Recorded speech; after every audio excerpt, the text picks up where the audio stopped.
பரிசுத்த நாமத்துக்கு மகிமை உண்டாகட்டும். ஆண்டவரும் உலக மீட்பெருமாகிய இயேசு கிறிஸ்துவின் நாமத்தில் உங்களை வாழ்த்துகிறேன்.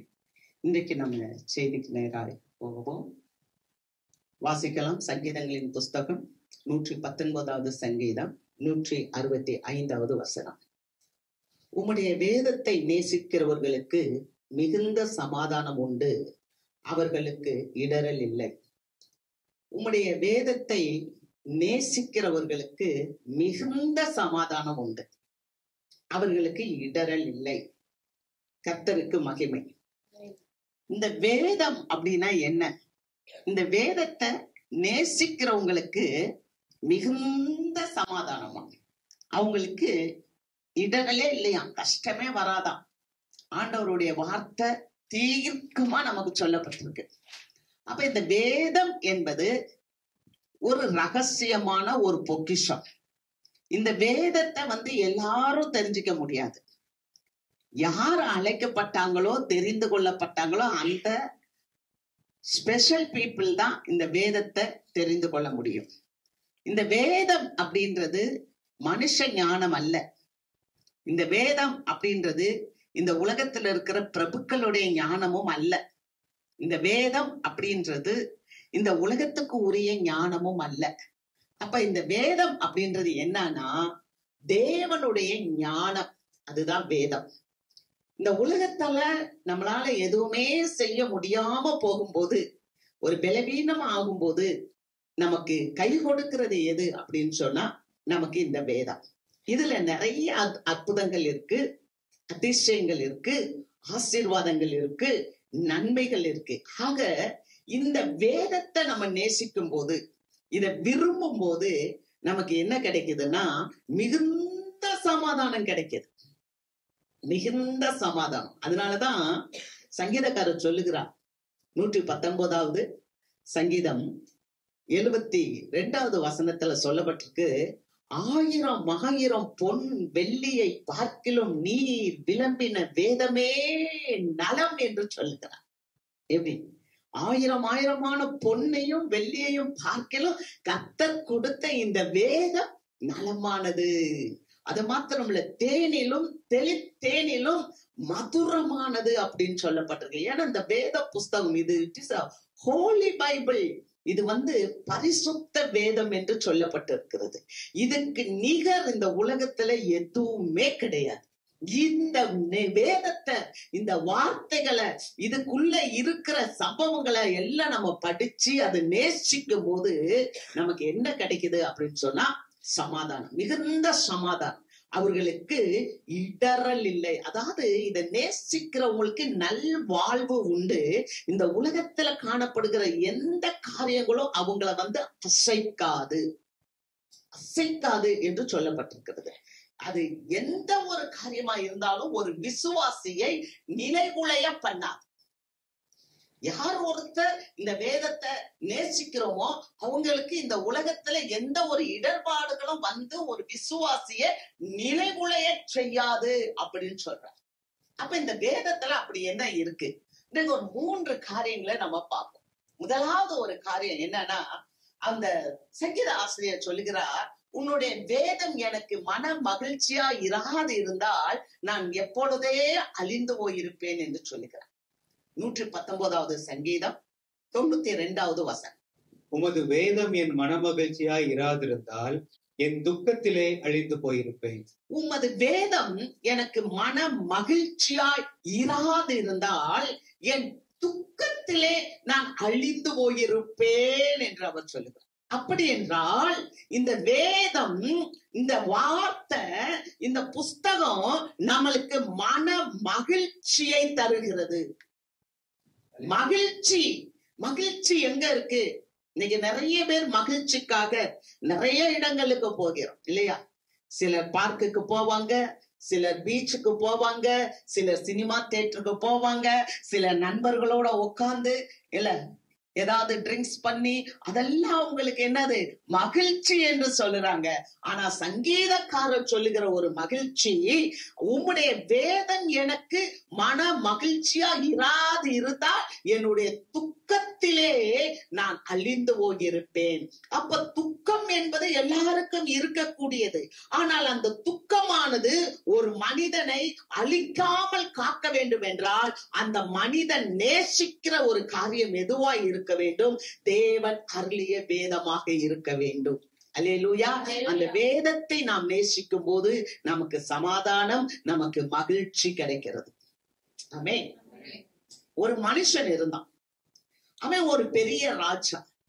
அந்த ராஜா பேர் என்ன சொல்லப்பட்டிருக்கிறதுனா, சமாரியாவுல இருந்த ராஜா ஆகாப் என்று பெயர் சொல்லப்பட்டிருக்கிறது. அந்த ராஜா என்ன பண்ணினாரு, அவருடைய அரண்மனை கிட்ட ஒரு திராட்சை தோட்டம் இருந்துச்சு. அந்த திராட்சை தோட்டத்தை எப்படியாவது நம்ம அபகரிக்கணும் அப்படின்னு சொல்லி அந்த திராட்சை தோட்டத்தோடைய உரிமையாளன் யாருன்னு பாக்குறார். அந்த திராட்சை தோட்டத்தினுடைய உரிமையாளன் நாபோத் என்ற ஒரு மனுஷன். இப்ப இந்த ஆகாப் என்ன சொல்றாரு, நாபோத்தின் இடத்துல போய், அப்பா என் அரண்மனை கிட்ட உன்னுடைய தோட்டம் இருக்கு, அந்த திராட்சை தோட்டத்தை எனக்கு கொடு. நான் அந்த திராட்சை தோட்டத்தை கீரை கொள்ளையா ஆக்க போறேன். எனக்கு அரண்மனைக்கு கீரை வேணும் அடிக்கடி, அதனால அதை நான் கீரை கொள்ளையா ஆக்கிக்கிறேன். நீ அந்த தோட்டத்தை கொடு, அதுக்கு பதிலா நான் உனக்கு பணம் தர்றேன். அப்படி இல்லைன்னா எனக்கிட்ட ஏராளமான தோட்டங்கள் இருக்கு, என்னுடைய தோட்டத்தை உனக்கு தாரேன் என்று சொல்லுகிறான். ஆனா இந்த நாபோத்து சொல்லுகிறாரு, அது என்னுடைய பிதாக்கள் கொடுத்த சுதந்திரம். அல்லேலூயா. அது என்னுடைய பிதாக்கள் கொடுத்த சுதந்திரம், அந்த திராட்சை தோட்டத்தை நான் உனக்கு தரமாட்டேன் என்று சொல்லுகிறார். அல்லேலூயா. அநேக நேரத்துல தேவ பிள்ளைக நீங்களும் நானும் தேவ தூதர்களையும் சந்தோஷிக்கிற திராட்சை தோட்டமாக, திராட்சை ரசமாக தேவன் நம்மை வைத்திருக்கிறார். அல்லேலூயா, அல்லேலூயா. நீங்க நியாயாதிபதிகள் புஸ்தகத்துல பார்க்கும்போது அங்க சொல்லுது, அந்த திராட்சை செடி சொல்லுது, நான் தேவர்களுக்கு என்னுடைய ரசத்தை கொடுத்து அவர்களை நான் இன்பமாக்குறேனே, என்னுடைய ரசத்தை நான் விட்டுட்டு நான் நாடாள போவேனா அப்படின்னு கேக்குது. அப்படி என்றால் தேவன் உங்களையும் என்னையும் ஒரு ரசம் கொடுக்கிற, தேவர்களுக்கும் இன்பம் கொடுக்கிற ஒரு ரசமாக, ஒரு திராட்சை செடியாக அல்லது திராட்சை செடியின் கொடியாக தேவன் நம்மளை வைத்திருக்கிறார். அல்லேலூயா. அநேக நேரத்தில் இந்த உலகத்துல இருக்கிற காரியங்கள் நம்மை, நான் இந்த பொருளை தருகிறேன், அல்லது இதற்கு ஈடா இவ்வளவு பணம் தருகிறேன், அல்லது இதற்கு ஈடா வேறொரு இடத்தை தருகிறேன் என்று சொல்லி நம்மையும் கூட வஞ்சிக்க கூடிய சில காரியங்கள் இந்த உலகத்திலே எழும்பும். ஆமென். ஆனா நம்ம ரொம்ப ஜாக்கிரதையா இருக்கணும். நாபோத்து சொன்னாரு, நான் அந்த இடத்தை தரமாட்டேன்னு சொன்ன உடனே இந்த ஆகாபுக்கு என்ன ஆகி போச்சுன்னா, மனசுக்கு ரொம்ப கஷ்டமாயிடுச்சு, ரொம்ப சஞ்சலமாயிட்டாரு. ரொம்ப கோபத்தோட வீட்டுல போய் சாப்பிடாம அவர் பாட்டுக்கு சுகத்தை பார்த்து படுத்துட்டு இருக்கிறார். இப்ப ஆகாபுடைய மனைவி வர்றாங்க, எசபேல் வராங்க. நீங்க ஏன் சாப்பிடாம இருக்கீங்க, ஏன் இப்படி கஷ்டப்படுறீங்க அப்படின்னும் போது அந்த மனுஷன் சொல்றான், இந்த மாதிரி நான் நாபோத்துட்ட இதை கேட்டேன், அவன் எனக்கு தரல, அதனால எனக்கு கஷ்டமா இருக்குன்னு. அந்த அம்மா சொல்றாங்க, நீ இஸ்ரவேலின் ராஜா அல்லவா, நீ எந்திரிச்சு புசிச்சு குடிச்சு நல்ல மன மகிழ்ச்சியாயிரு. எப்படி மன மகிழ்ச்சியாயிரு, புசித்து குடித்து மன மகிழ்ச்சியாயிரு. நான் அந்த தோட்டத்தை உனக்கு வாங்கித்தாரேன், நானும் இந்த தோட்டத்தை உனக்கு வாங்கித்தாரேன். பிரியமான தேவச்சனமே, இந்த உலகத்துல அநேக இப்படித்தான் அடுத்தவர்களுடைய சொத்தை அபகரிக்க வேண்டும் என்று சொல்லி ஏழைகளை கொலை செய்து காரியங்களை பெற்றுக் கொள்கிறார்கள். அங்க வசனத்தை வாசிக்கிறோம், எசபேல் நாபோத்தை கொலை செய்தார். 2 மனிதர்களை விட்டு கொலை செய்தார். கொலை செய்து அந்த இடத்தை அவ வாங்கிக்கிட்டான். ஆனா என்ன நடந்துச்சு தெரியுமா? நீ புசித்து குடித்து மன மகிழ்ச்சியா இரு, நீ இஸ்ரவேலின் ராஜா அல்லவான்னு சொன்னான். ஆனா அத ஒரு தீர்க்கதரிசி பார்த்துட்டு இருந்தாரு, எலியா. ஆண்டவர் சொன்னார் எலியாட்ட, எப்பா நீ போ, அந்த நாபோத்தை பாருங்க, அந்த நாபோத்தை கொலை செய்து வஞ்சனையாய் வாங்கிக்கிட்டாங்க, நீ போய் அந்த எசபேலுக்கு விரோதமாய் தீர்க்க தரிசனம் சொல்லு. போனாரு எலியா, போய் சொன்னாரு, என்ன தெரியுமா? ஆகாப்பியும் அந்த எசபேலையும் பார்த்து, சுவற்றில நீர் விடுகிறதுக்கு ஒரு நாய் கூட உன்னுடைய சந்ததியில இராதபடிக்கு வேற அறுக்கப்படும் என்று சொல்லி எலியா சொல்லிட்டு போனார். பிரியமான தேவ மக்களே, இன்றைக்கு நமக்கு எது மன மகிழ்ச்சி என்றால், உங்களுடைய வேதம் எனக்கு மன மகிழ்ச்சி என்று சொல்லப்பட்டிருக்கிறது. அல்லேலூயா. அநேகர் இந்த உலகத்துல சில இடங்களை குறித்து மன மகிழ்ச்சி என்று நினைக்கிறார்கள், சில சொத்துக்களை குறித்து அது எனக்கு மன மகிழ்ச்சி என்று சொல்லுகிறார்கள், அல்லது இந்த உலக பிரகாரமான காரியங்களை அவர்கள் எப்படியாவது நாம் அபகரித்தாவது சாதித்து விட வேண்டும், அதுதான் எனக்கு மன மகிழ்ச்சி என்று சொல்லுகிறார்கள். ஆனால் முடிவு என்னன்னா சஞ்சலமாய் காணப்படுகிறது. அல்லேலூயா. முழு வம்சாவளியும் இல்லாமல் அது போய்விட்டது என்பதை இந்த வேதம் சொல்லுகிறது. அப்ப இந்த வேதத்துல இன்னொரு காரியத்தையும் குறிச்சு பார்க்கிறோம். எஸ்தர் புஸ்தகத்துல 5வது அதிகாரத்துல 9வது வசனத்துல நம்ம வாசிக்கும் போது, அங்கே ஆமான் என்கிறதான ஒரு மனுஷன் இருக்கிறான். அந்த ஆமானை அகஸ்வர் ராஜா உயர்ந்த ஸ்தானத்துல வைக்கிறார். இப்ப உயர்ந்த ஸ்தானத்துல வைக்கும் போது எஸ்தர் வந்து கேக்குறாங்க, ராஜாட்ட கேக்குறாங்க, ராஜாவே ராஜாவே, நான் நாளைக்கு உங்களுக்கு சாப்பாடு கொடுக்க போறேன், நீங்க அந்த சாப்பாட்டுக்கு வரணும், அப்படி வரும்போது ஆமானையும் கூட்டிட்டு வாங்க அப்படின்னு சொல்றாங்க. உடனே இவருக்கு ரொம்ப சந்தோஷம் ஆமானுக்கு. ஐயோ, எஸ்தர் நாளைக்கு ராணி அம்மா கொடுக்க போகிற விருந்துல யாரையும் கூப்பிடல, என்னைய மட்டும்தான் கூப்பிட்டு இருக்காங்க, ஆகவே நான் போக போறேன்னு சொல்லிட்டு மிகுந்த மகிழ்ச்சியோட, மிகுந்த மகிழ்ச்சி. அங்க அப்படியே வசனம் போட்டிருக்கு, வாசிங்க. 5வது அதிகாரம் 9வது வசனம். அன்றைய தினம் ஆமான் சந்தோஷமும் மன மகிழ்ச்சியுமாய் புறப்பட்டான்.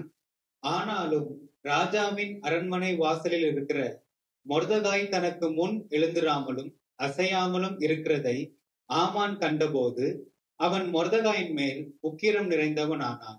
அன்றைய தினம் ஆமான் மிகுந்த சந்தோஷம், மிகுந்த சந்தோஷம், மகிழ்ச்சியோடு ராஜாவிடத்திலிருந்து புறப்பட்டு வரான். வரும்போது அரண்மனை வாசலிலே ஒரு காவல்காரன் இருக்கிறான், மொர்தெகாய்.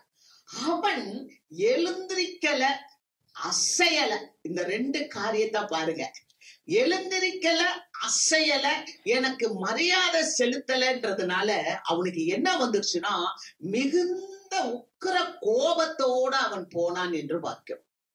அநேக நேரத்துல இந்த உலகத்துல இருக்கிற மக்கள் தனக்கு பேர் வேண்டும், பெருமை வேண்டும், நேம்காக, ஃபேம்காக அவங்க விரும்புறாங்க.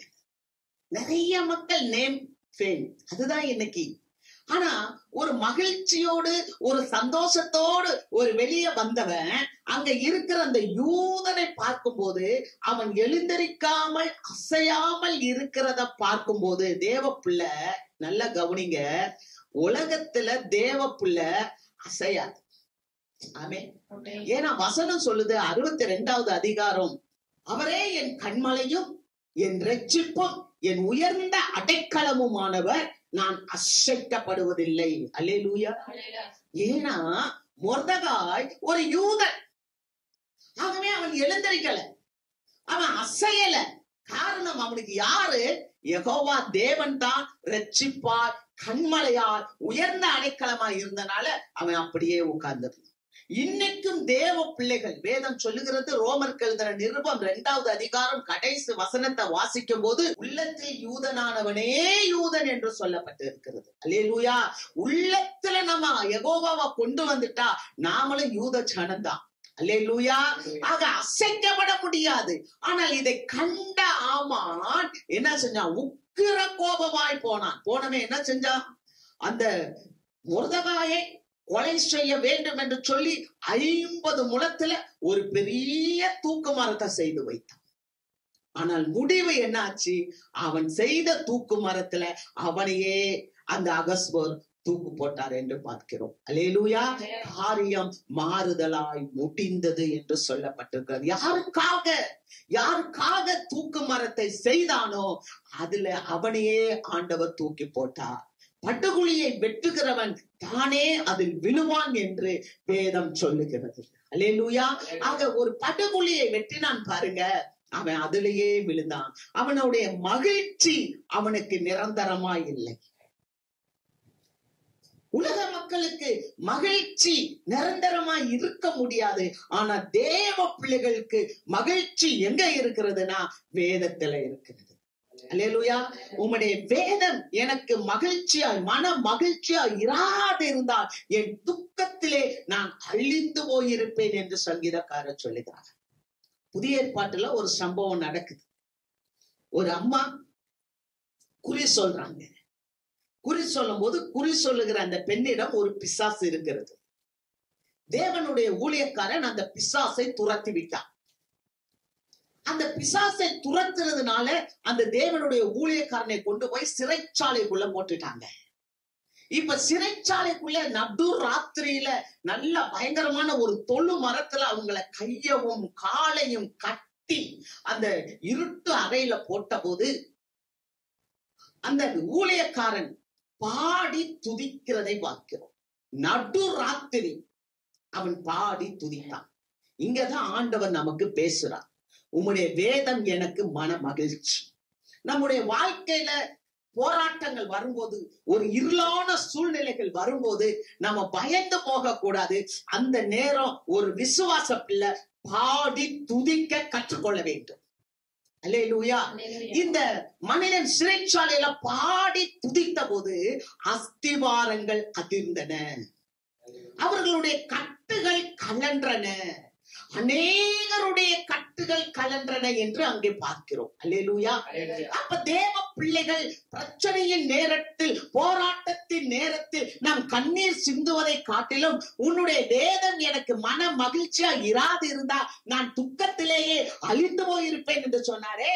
நாமளும் துதிக்க கற்றுக்கொள்ளும் போது, செபிக்க கற்றுக்கொள்ளும் போது நம்முடைய பிரச்சனைகள் மாறும். அல்லேலூயா. கட்டுகள் கலன்றது. எல்லாரும் அந்த இடத்துல உட்கார்ந்து இருக்காங்க.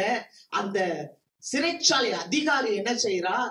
ஐயோ, அவர்கள் எல்லாரும் போய்விட்டார்கள் போல என்று சொல்லி அவர் பட்டயத்தை எடுத்து தன்னையே கொலை செய்ய போகிறார்.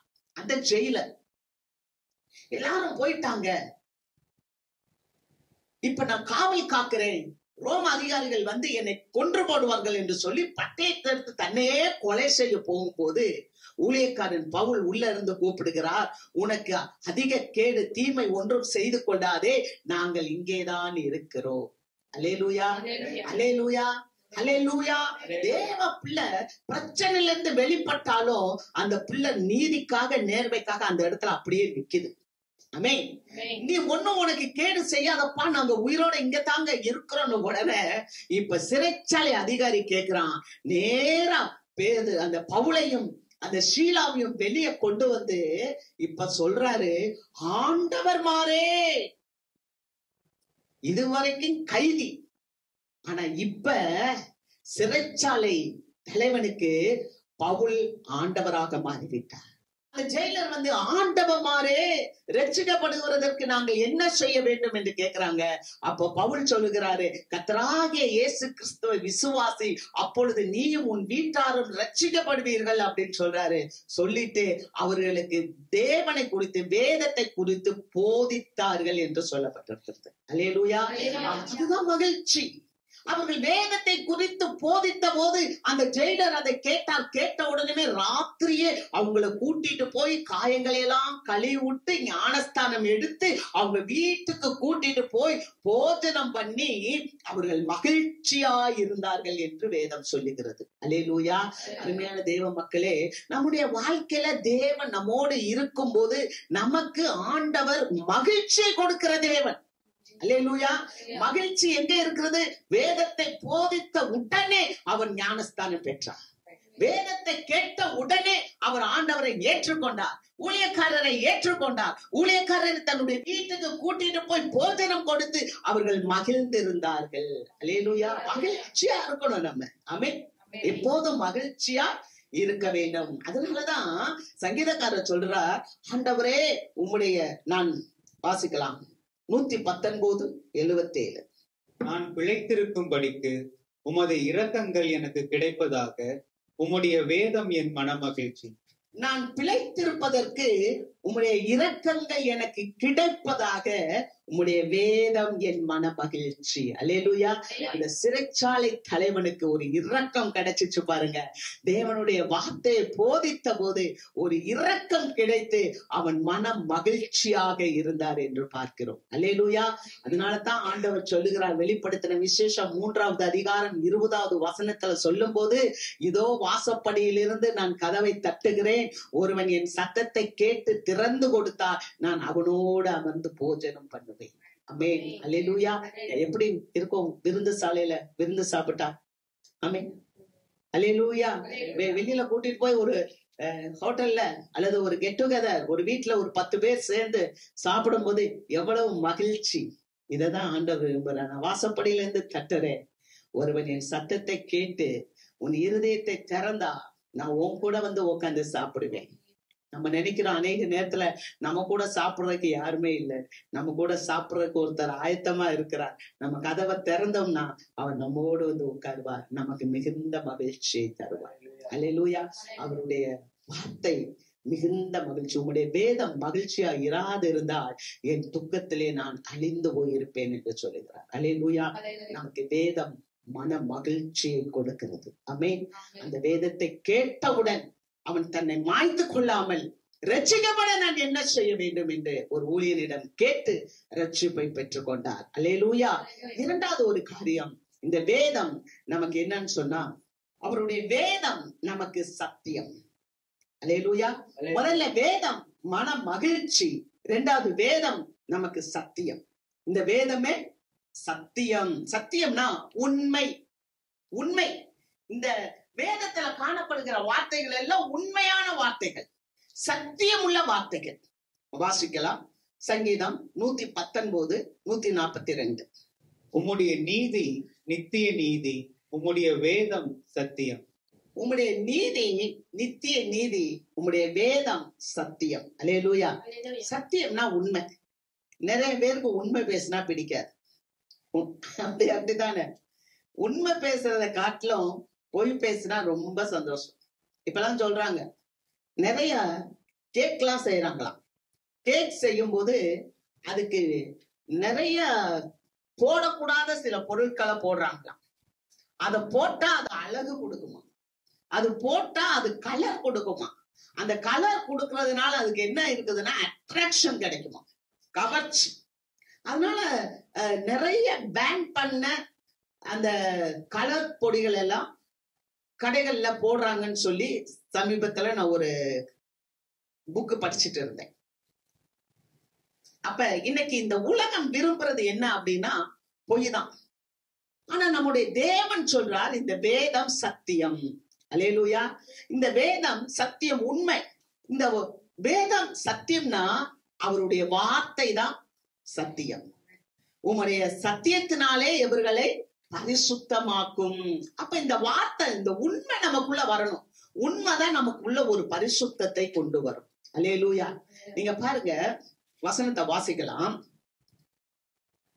1 கொரிந்தியர் புஸ்தகம் 16வது அதிகாரம் 9வது வசனம்.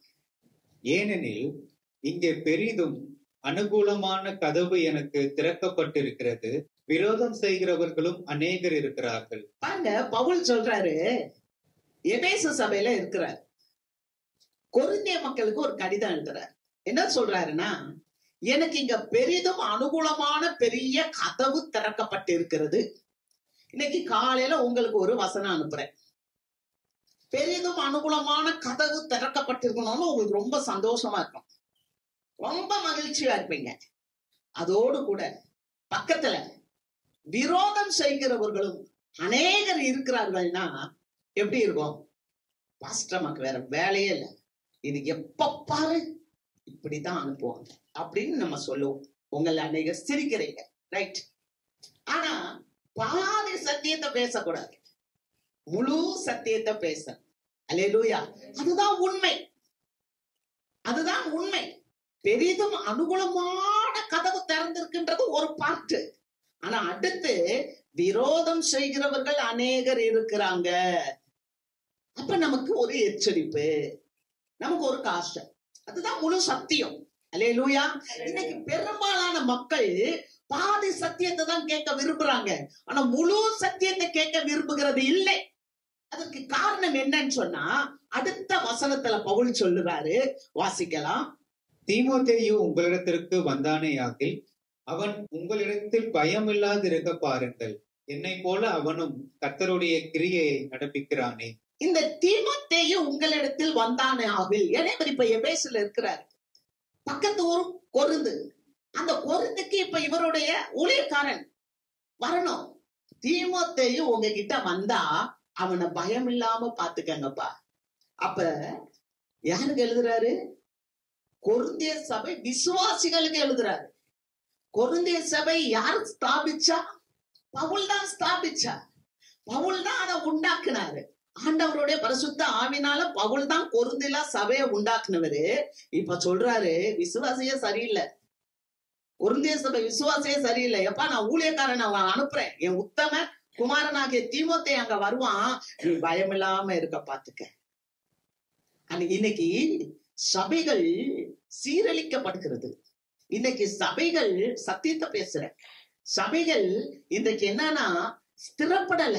சபைகள்ல இருக்கிற விசுவாச மக்கள், நம்ம நினைக்கிறோம் சபைக்கு போராட்டம் வெளியில இருந்து வருது, சபைக்கு பிரச்சனைகள் வெளியில இருந்து வருது. சபைக்கு பிரச்சனை உள்ளதா இருக்கு. சபைக்கு பிரச்சனை உள்ள இருக்கிற விசுவாசிகள்கிட்டே இருக்கு. ஒரு சபையில இருக்கிற மக்கள், விசுவாச மக்கள் கிறிஸ்துவ விசுவாசித்தால் சபை பெருகும், குவாலிட்டிலையும் பெருகும், குவான்டிட்டிலையும் பெருகும். ஒரு சபையில இருக்க மக்கள், விசுவாச மக்கள், அவங்க ஸ்திரத்தன்மை இல்லாமல் அவர்கள் சத்தியமாக உண்மையாக இல்லாவிட்டால் சபைகள் சிதறடிக்கப்படுகிறது. நீங்க பாத்தீங்கன்னா பைபிள்ல இந்த வேதத்துல சொல்லப்பட்டிருக்கு, பேதுரு வெளியே போய் அப்படியே மீன்களை பிடிச்சு கொண்டாந்து உள்ள விடுறாரு மனுஷங்களை. ஆனா பிசாசு உள்ள இருந்து வேலை செய்யறான். விசுவாச மக்களுக்குள்ள இருந்து பிசாசு வேலை செய்யறான். அங்க வசனத்தை வாசிக்கிறோம், இயேசுவானவர் நிக்கிறாரு ஆலயத்துல, பிசாசு பிடித்தவன் அங்கே உட்கார்ந்து இருந்தான் என்று வேதம் சொல்லுது. அப்ப இன்னைக்கு விசுவாசிகளுக்குள்ளாக சில பிசாசுகள் வரும்போது சபைகள் சிதறடிக்கப்படுது. இது உண்மையான ஒரு காரியம், இது சத்தியமான ஒரு காரியம். இதை சொல்லும் போது சபைகள் ஏற்றுக்கொள்ள மாட்டேன். நீங்க பாருங்க, அடுத்த வசனத்தை பாருங்க, அவர் சொல்றார், ஆனபடியினால் ஒருவனும் அவனை அற்பமாய் எண்ணாது இருப்பானாக. யாரும் நான் அனுப்புறேனே தீமோத்தேயு, அவனை நீங்க அற்பமா எண்ணாதீங்கப்பா. பாத்தீங்களா? அப்ப சபையில எவ்வளவு மோசமான மக்கள் அங்க இருந்திருக்காங்க பாருங்க. கொரிந்தில நான் அனுப்ப போற தேவ ஊழியனா அற்பமா எண்ணாதீங்க. சகோதரரோட கூட அவன் வருகிறதற்கு நான் காத்திருக்கிறபடியால் என்னிடத்தில் வரும்படிக்கு அவனை சமாதானத்தோட வழிபட்டு அனுப்புங்கள். நான் இப்ப எபேசு சபையில காத்திருக்கிறேன், எபேசு ஊர்ல இருக்கிறேன், அவனுக்காக நான் காத்திருக்கிறேன். அவன் சகோதரர்களோட வரணும், அதனால அவனை சமாதானமா வழிவிட்டு அனுப்புங்கப்பா. அல்லேலூயா. எத்தனை பேருக்கு புரிஞ்சிச்சு? ஆமென். அல்லேலூயா. அப்ப சபைகள் சத்தியத்துல நிக்கணும். நம்ம சபைகள் சத்தியத்துல நிக்கும் போது சபை என்ன ஆகும் சொன்னா, அவருடைய வேதம் சத்தியத்தை நம்ம ப்ரூவ் பண்ணுவோம்.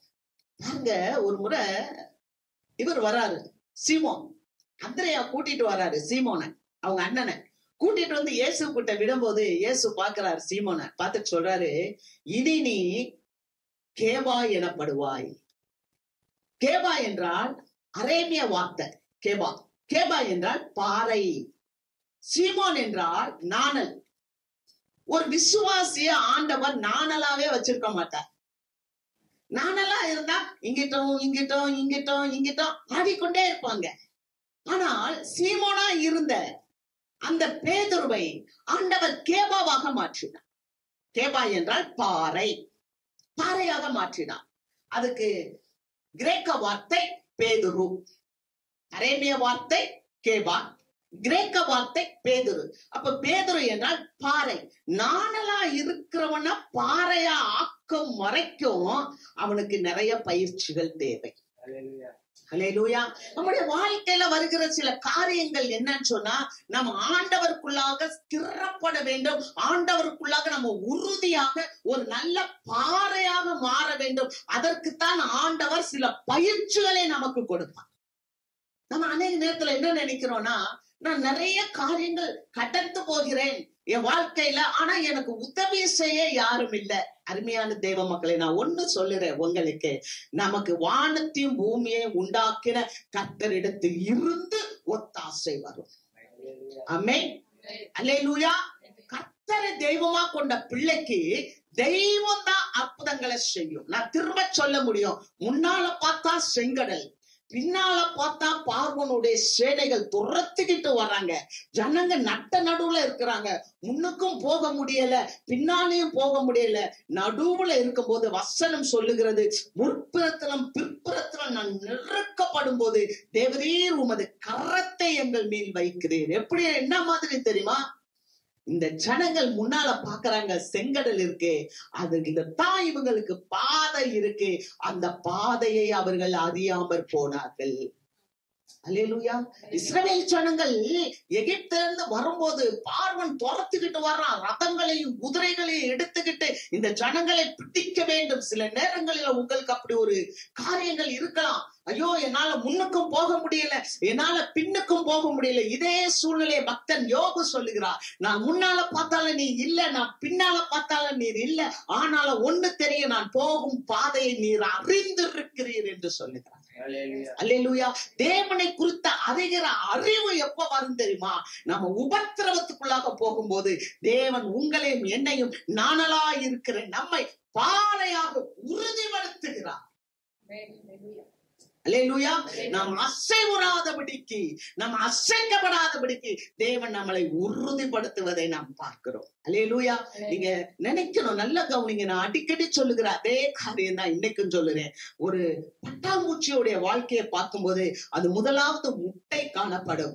அந்த முட்டை அது பொறிச்சு அது ஒரு புழுவாக, கேட்டர்பில்லர், ஒரு கம்பளி பூச்சுவாக வரும். அந்த கம்பளி பூச்சி இலைகள் தலைகளை எல்லாம் சாப்பிட்டு ஒரு காலகட்டத்துல அது கூட்டுப்புழுவாக மாறிவிடும். அது தன்னை சுற்றிலும் ஒரு கூடு கட்டி கொள்ளும். இப்பொழுது அந்த கேட்டர்பில்லர் கூடு கட்டின பிறகு அது பியூப்பா ஸ்டேஜ், அதனால ஒன்னும் செய்ய முடியாது, வெளியெல்லாம் போக முடியாது, அது அந்த கூட்டுக்குள்ளேயே இருக்கும். சில பேருக்கு அப்படிப்பட்ட ஒரு சூழ்நிலைகள் இருக்கலாம். ஐயோ, எனக்கு ஒன்றும் செய்ய முடியவில்லை, என்னை கை கால் அசைக்க முடியாத அளவுக்கு எனக்கு சில பாரங்கள், சில பிரச்சனைகள், சில வேதனைகள், சில தேவைகள், சில காரியங்கள். ஆனால் இந்த பியூப்பா ஸ்டேஜ்ல யாராவது வந்து உங்களை காப்பாற்ற வேண்டும் என்று ஒரு குச்சியை வச்சு குத்துனா அந்த பியூப்பா ஸ்டேஜ்ல அந்த புழு செத்து போய்.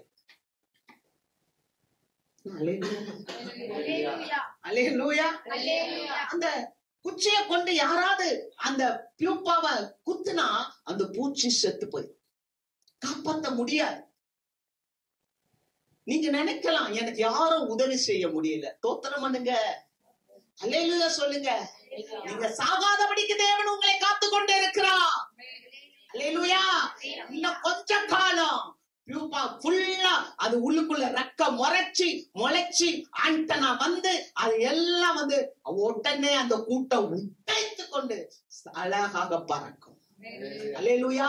அந்த பட்டர்ஃப்ளை அழகாக பறக்கும். அந்த சூழ்நிலை மிக அருகிலே இருக்கு, மிக அருகிலே இருக்கு. உங்க சூழ்நிலையை பார்த்து நீங்க முறுமுறுக்க வேண்டாம், உங்க சூழ்நிலையை பார்த்து நீங்க கண்ணீர் சிந்த வேண்டாம், உங்க சூழ்நிலையை பார்த்து நீங்க பதற வேண்டாம். ஏன்னா வேதம் சொல்லுகிறது, கர்த்தரை எனக்கு முன்பாக நான் வைத்திருக்கிறேன், ஆகையால் நான் அசைக்கப்படுவதில்லை. அல்லேலூயா. அசைக்கப்படுவதில்லை. ஆமென். வார்த்தை நமக்கு ரேமாவா வருது. அல்லேலூயா. நமக்காகவே பிரத்யேகமா வருது. கர்த்தரை நான் தெய்வமா வைத்திருக்கிறேன், நான் அசைக்கப்பட மாட்டேன். அல்லேலூயா. பாருங்க, நானலா இருந்தவனை பாறையா மாற்றும் போதுதான் ஆண்டவர் சொல்லுறார், என்னை யார் என்று சொல்லுகிறீங்க? என்னை யாருன்னு சொல்றாங்க? ஜனங்களாம் இங்க இருக்கிறாங்களே, இவங்கெல்லாம் என்னை யார் என்று சொல்லுறாங்க? பேதுரு சொன்னா, சிலர் உன்னை எலியா என்று சொல்லுறாங்க, சிலர் உங்களை இறைவன் சொல்றாங்க, சீசர்கள் சொல்றாங்க. அப்ப இயேசு கேட்டா, அதெல்லாம் இருக்கட்டும், நீங்க என்ன யாருப்பா சொல்றீங்க? பேதுரு சொன்னார், நீ ஜீவனுள்ள தேவனுடைய குமாரனாகி கிறிஸ்து என்று சொன்ன. அல்லேலூயா. நானலா இருந்தவன் பாறையா மாறிட்டேன். அதனாலதான் இப்ப இயேசுவை தெரிந்துகிட்டார். அவரை அறிகிற அறிவிலே இயேசுவை அறிகிற அறிவிலே வளர்ந்தார். அதனால்தான் அவருடைய எல்லா கடிதங்களும் 1 பேதுருவா இருக்கட்டும் 2 பேதுருவா இருக்கட்டும் அவர் அறிகிற அறிவு என்றே சொல்லுவார். அல்லேலூயா. அவர் அறிகிற அறிவுல அவர் விருத்தி அடைந்தார். நீ ஜீவனுள்ள தேவனுடைய குமாரனாகிய கிறிஸ்து என்று சொல்லும் போது இயேசு சொல்றார், மாம்சமும் ரத்தமும் உனக்கு வெளிப்படுத்தலப்பா. ஆமென். மாம்சமும் ரத்தமும் உனக்கு வெளிப்படுத்தல, இத தேவன் உனக்கு வெளிப்படுத்தினார். ஆகவே இந்த கல்லின் மேல் என் சபையை கட்டுவேன், பாதாளத்தின் வாசல்கள் அதை மேற்கொள்வதில்லை. அல்லேலூயா. சும்மா தேவன் நம்மளை அழைக்கல. ஏன்னா ஆண்டவர் யாரு தருமா ஆலயம்ன்றாரு, உங்களையே என்னைதான் ஆலயம்ன்றார். நீங்களே நான் வாழும் தேவனுடைய ஆலயம். அப்ப பாதாளத்தின் வாசல்கள் நம்மளை மேற்கொள்ளாது. எப்ப தெரியுமா? அவரை அறிகிற அறிவுல வளர்ந்துட்டோம்னா வேதமே சத்தியம். அல்லேலூயா. அவர் அறிகிற அறிவில வந்துட்டோம்னு சொன்னா நமக்கு பாதாளத்தின் வாசல்கள் அதை மேற்கொள்வதில்லை. இந்த கல்லின் மேல் என் சபையை கட்டுவேன், பரலோக ராஜ்யத்தின் திறவுகோலை நான் உனக்கு தருகிறேன். அவர் அறிகிற அறிவை வந்துட்டோம்னு சொன்னா முதல்ல சபையை நம்ம மேல கட்டிடுவாரு. கட்டின உடனே அடுத்து என்னன்னா திறவுகோலையே கையில கொடுத்தா போய் திறந்துட்டு உள்ள போயிரு. திறந்துட்டு உள்ள போயிருப்பா. ஏன்னா நீ எதை கேட்கிறியோ அதை நான் உனக்கு செய்து கொடுத்தேன். ஆமென். அல்லேலூயா. நீங்க ராஜ்யத்தின் திறவுகோலை கொடுத்துட்டு சொல்றாரு, நீ பேதுருவா இருக்க, நீ எதை கேட்கிறியோ பூலோகத்திலே நீ கட்டுகிறது எதுவோ அது பரலோகத்திலும் கட்டப்பட்டு இருக்கும். பூலோகத்திலே நீ கட்டவிழ்ப்பது எதுவோ அது பரலோகத்திலும் கட்டவிழ்க்கப்பட்டு இருக்கும் என்றார். அல்லேலூயா. ஒரு திறவுகோலை தேவன் சாவியை நம்ம கையில கொடுத்துட்டு நீ எதை பூட்டுறியோ அது பூட்டப்படும், எது திறக்குறியோ அது திறக்கப்படும் என்று சொல்லி அதிகாரத்தை அத்தாரிட்டியை ஆண்டவர் கொடுத்தார். யாருக்கு கொடுத்தா? நாணலா இருக்கும் போது அல்ல, பாறையாக மாற்றின போது அந்த அதிகாரத்தை தேவன் கொடுத்தார். அல்லேலூயா. ஆகவேதான் வேதம் சொல்லுகிறது அவருடைய வேதம் சத்தியம். ஆமென். அல்லேலூயா. அவருடைய வேதம் சத்தியம் என்று சொல்லப்பட்டிருக்கிறது. பாருங்க, சில நேரங்கள்ல நம்ம வாழ்க்கையில என்ன பண்றோம், அதிகாரம் இல்லாமல் இருக்கிறதுனால எதுலையுமே ஜெயம் எடுக்க முடியல. ஆனா சங்கீதக்காரன் சொல்கிறார், அவர் உன்னை வேடனுடைய கண்ணிக்கும் பாலாக்கும் கொள்ளை நோய்க்கும் தப்புவிப்பார், அவர் தமது சிறகுகளாலே மூடுவார், அவர் செட்டையின் கீழே அடைக்கலம் புகுவார், அவர் சத்தியமும் அவர் பரிசையும் உனக்கு கேடகமாகும். அப்ப சத்தியம், அந்த அத்தாரிட்டி, சத்தியம், அந்த வார்த்தை என்ற உண்மை, அந்த உண்மை, அந்த வார்த்தை என்ற உண்மையை நம்ம அத்தாரிட்டியா பேசும்போது அந்த வார்த்தை எப்படி இருக்குதா, அது சத்தியமாக, அது கவசமாக, கேடகமாக நம்மளை நோயிலிருந்து பாதுகாக்கிறார். அல்லேலூயா. நோயிலிருந்து அவர் நம்மை பாதுகாக்கிறார். நம்ம பேசணும், நம்ம பார்த்து பேசணும். ஏன்னா ஆண்டவர் அந்த பேதருக்கு திறவுகோலை கொடுத்தார். நீ கட்டுறது எதுவோ அது கட்டப்படும், நீ கட்டவிழ்ப்பது எதுவோ அது கட்டவிழ்க்கப்படும் என்று சொன்னார். அல்லேலூயா. அப்ப இந்த சத்திய வார்த்தைய அத்தாரிட்டியாக, அதிகாரமாக நம்ம பயன்படுத்தும் போது நம்ம வாழ்க்கையில வியாதியிலிருந்து நம்ம தப்பித்துக் கொள்ள முடியும். அல்லேலூயா. 2வது ஒரு காரியம் வாசிக்கிறோம். நீதிமொழிகள் 12வது அதிகாரம் 19வது வசனம். சத்திய உதடு என்றும் நிலைத்திருக்கும், பொய் நாவோ ஒரு நிமிஷம் மாத்திரம் இருக்கும். சத்திய உதடு என்றும் நிலைத்திருக்கும். பாத்தீங்களா? சத்திய உண்மை பேசுற உதடு. உண்மை பேசுறவங்களுக்கு பயமே வேண்டாம். உண்மை பேசுறவங்க நிமிர்ந்து நிப்பாங்க. ஆனா ஒரு உண்மை பேச முடியாம அதுக்காக ஒரு பொய்ய சொன்னீங்க அப்படின்னு சொன்னா அந்த பொய் ரொம்ப நாளைக்கு வராது. அங்க வசனத்தை வாசிக்கிறோம், பொய் எப்படி இருக்குமா, ஒரு நிமிஷம் மாத்திரம் தான் நிக்குமா. அல்லேலூயா. சத்திய உதடு நிலைத்திருக்கும். ஆண்டவர் சொல்றார், நானே வழியும் சத்தியமும் ஜீவனுமாய் இருக்கிறேன். அல்லேலூயா. அப்ப ஜீவன் நமக்கு உண்டாய் இருக்கணும்னு சொன்னா நம்ம சத்திய உதட்டுல இருக்கணும், உண்மையில இருக்கணும். வசனம் சொல்லுது, நீதிமொழிகள் புஸ்தகம் 28வது அதிகாரம் 20வது வசனத்துல சொல்லும் போது, உண்மையுள்ள மனுஷன் பரிபூர்ண ஆசீர்வாதத்தை பெறுவான். உண்மை உள்ள மனுஷன் பரிபூர்ண ஆசீர்வாதத்தை பெறுவான். இது வேதத்துல இருக்க சத்தியம், இது என்னுடைய சத்தியம் இல்ல. அப்ப இந்த சத்தியத்தை நேசிக்கிறவங்களுக்கு மிகுந்த சமாதானம். அவங்களுக்கு என்ன இல்ல, இடரல் இல்ல. அல்லேலூயா. இடரல் இல்ல. உண்மை பேசுதான், இடரல் இல்ல. உண்மையா நாம இருந்தோம் என்றால் நமக்கு இடரல் அல்ல, பரிபூர்ண ஆசீர்வாதத்தை தேவன் நமக்கு கொடுக்கிறார். வாசிக்கலாம் யோவான் 18:37.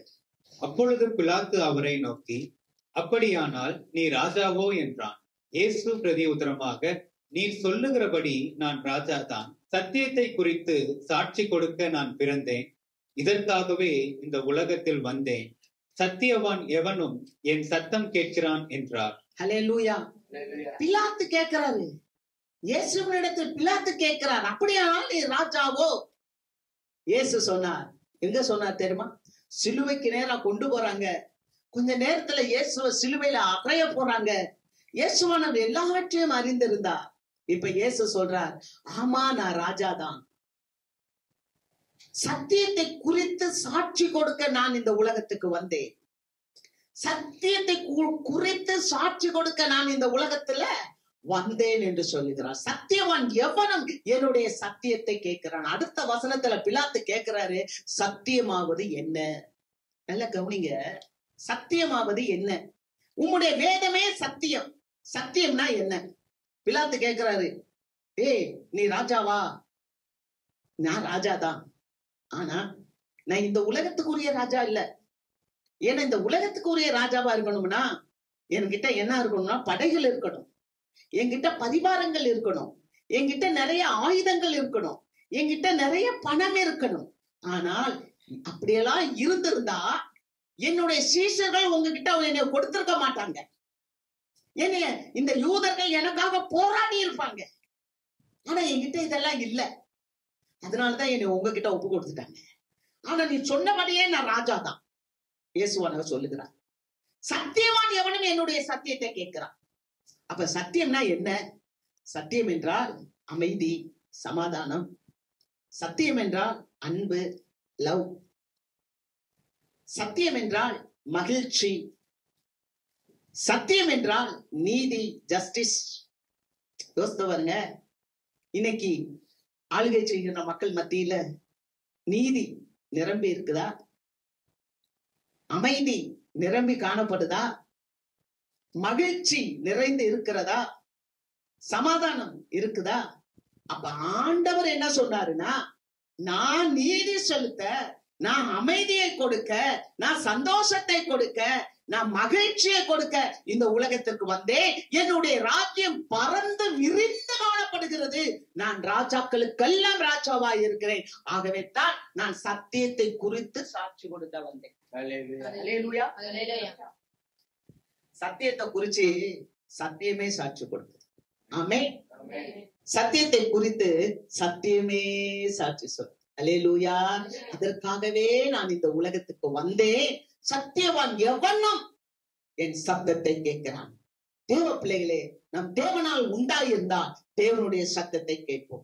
ஆமென். இந்த உலகத்தில் இருக்க மக்கள் ஏராளமான பேர் இருக்கிறாங்க. அவங்க தேவனுடைய வார்த்தையை கேட்பாங்கன்னு சொன்னா தேவனுடைய சத்தத்தை கேட்பாங்க. ஆமென். அல்லேலூயா. கர்த்தருக்கு மகிமை. மூன்றாவது ஒரு காரியம் விரைவா சொல்லி நிறைவு செய்கிறேன். வாசிக்கலாம். நீதிமொழிகள் 6வது அதிகாரம் 23வது வசனம். முதல்ல பார்த்தோம் வேதம் மன மகிழ்ச்சி.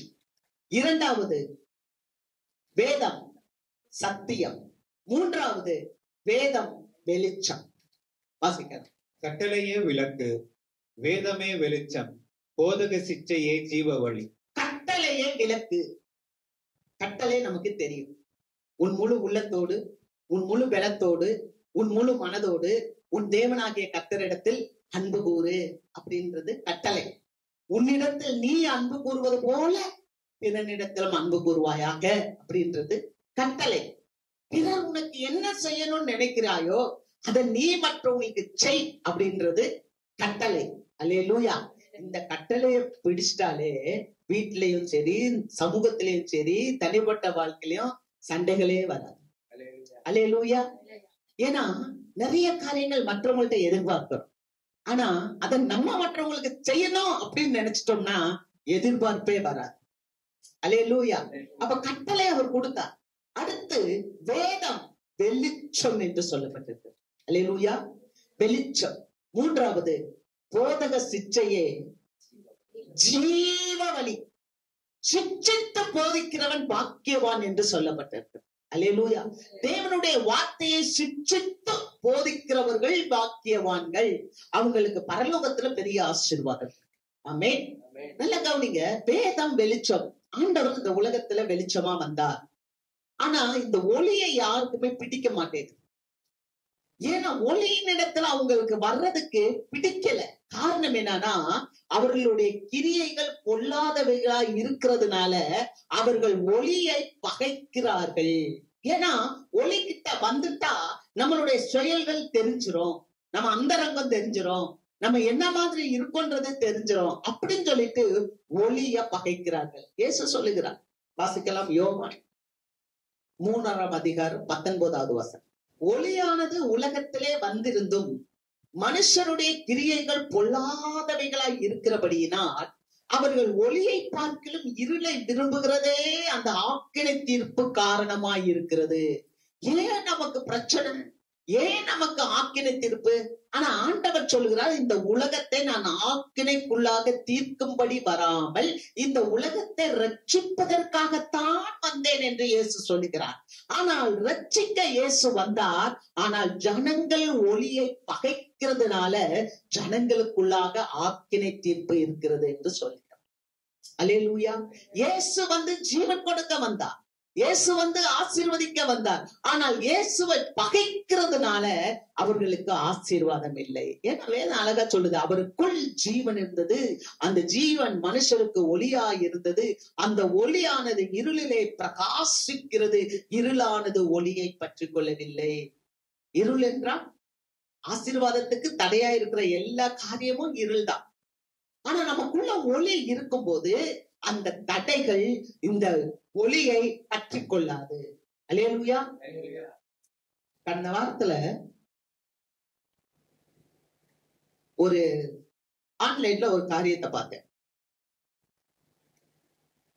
எங்களுக்கெல்லாம் ஊழியக்காரங்களே தேவையில்லை, எங்களுக்கு கடவுளே போதும், கடவுளே போதும். அது அப்படி யார் சொன்னா? வேதத்துல இருக்கா? செய்வாங்க. ஆனா ஒளியில இருக்கிற பிள்ளை இருளுக்கு போக கூடாது. ஏன்னா ஒளிக்கும் இருளுக்கும் சம்பந்தம் ஏது? ஆண்டவர் பேசுறான். நீ எப்படி ஆண்டவர் நீ எப்படி ஊழியக்காரங்க இல்லாம ஆண்டவர்கிட்ட போக முடியும்? ஏன்னா ஆண்டவர் சொல்றார் 10வது அதிகாரம் மத்தேயு 10, உங்களை ஏற்றுக்கொள்கிறவன் என்னை ஏற்றுக்கொள்கிறான், என்னை ஏற்றுக்கொள்கிறவன் என்னை அனுப்பினவரை ஏற்றுக்கொள்கிறான், பிதாவை ஏற்றுக்கொள்கிறான் அப்படின்னு சொல்லியிருக்கு. அப்ப ஒரு ஊழியக்காரரே இருக்கக்கூடாது, எல்லாம் தாந்தோன்றி தனியான தெரியுமா? கண்டிப்பு. பூமியில உங்களுக்கு ஒரு கண்டிப்பு இருக்கின்றனால எங்களுக்கு ஆண்டவர் தேவையில்லை. உன்னை டீச்சர் இல்லாம நீ ஸ்கூல்ல போய் பரீட்சை எழுதிடுவியா? வாதாட அட்வொகேட் இல்லாம நேரா உங்களுக்கு நீதிபதி தீர்ப்பு கொடுத்துருவாரா? எல்லாத்துக்கும் ஒரு ப்ராசஸ் இருக்கு. யாரோ ஒருத்தர் முட்டாள்தனமா ஒண்ணு செய்யறாங்க சொல்றாங்கன்னா அதை நம்ம ஏத்துக்கலாமா? நமக்கு ஞானம் வேணும். அதுதான் வேதம். வேதம் தான் நமக்கு ஞானம். நம்முடைய அகக்கண்களையும் நம்முடைய மனக்கண்களையும் திறக்கிறது தான் இந்த வேதம். அல்லேலூயா. அதனால்தான் அவர் சொல்றாரு, பொண்ணு வெள்ளியெல்லாம் பார்க்கல நீர் கொடுத்த வேதம் நலம் என்று சொல்லப்பட்டிருக்கிறது. நீங்க இந்த உலகத்துல என்ன பேசினாலும் கேளுங்க, கேட்காதீங்கன்னு சொல்லல.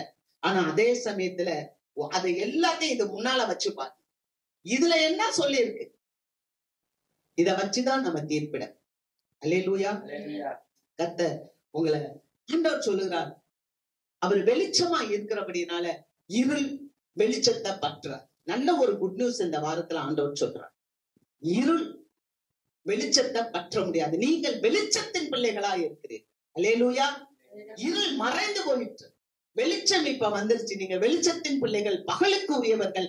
ஆகவே இந்த இருளின் காரியங்கள் நம்முடைய வாழ்க்கையில தாக்கத்தை ஏற்படுத்தாது. ஆமென். நம்ம 3 காரியங்கள் பார்த்தோம். ஒண்ணு, முதலாவது வேதத்தை நேசிக்கிறவங்களுக்கு மிகுந்த சமாதானம், அவர்களுக்கு இடரல் இல்லை. முதலாவது அந்த வேதம் நமக்கு மகிழ்ச்சியை தருகிறது.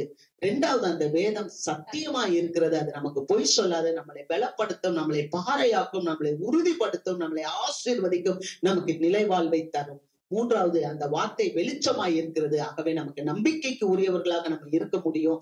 ஏன்னா இந்த உலகத்தின் இருள்கள் நம்மை சேதப்படுத்த முடியாது. ஆமென். நாம் அப்படியே எழுந்திருப்போம். நம் திருவிருந்து ஆயத்தமாவோம்.